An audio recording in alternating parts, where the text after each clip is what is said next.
abana b'Imana nibufatiye kubyo batubwira, eka nibufatiye kubyo baduha. Twarabohowe kuko twahawe kuba abana b'Imana. Aha, twarabohowe, twarabohowe. ubuzima bw'umunezero bw'abana b'Imana nibufatiye kubyo batubwira, eka nibufatiye kubyo baduha. Twarabohowe kuko twahawe kuba abana b'Imana. Aha, twarabohowe, twarabohowe. Twahindutse ibyaremwe bishya muri Kristo Yesu, tubidege byaha kubw'amaraso ye.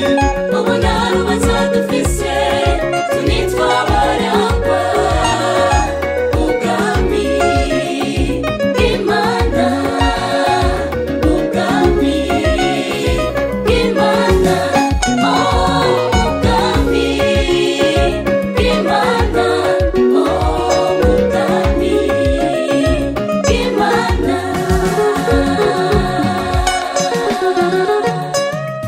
Twahindutse ibyaremwe bishya muri Kristo Yesu, tubidege byaha kubw'amaraso ye. Ubu nta rubanza dufise, tunitwa abaragwa ubwami bw'Imana, ubwami bw'Imana, ubwami bw'Imana, ubwami bw'Imana.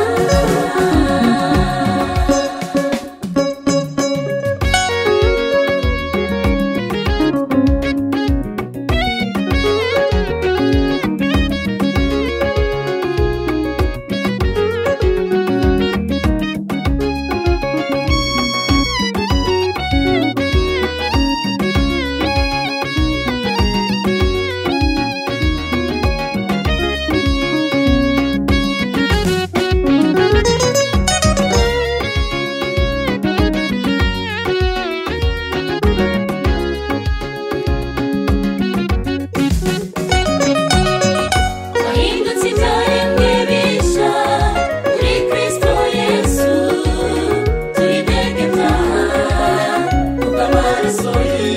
Ubu nta rubanza dufise, tunitwa abaragwa ubwami bw'Imana, ubwami bw'Imana. Twabaye abana b'Imana, twemerewe kwinjira heza. Nta rubanza dufise, abana b'Imana.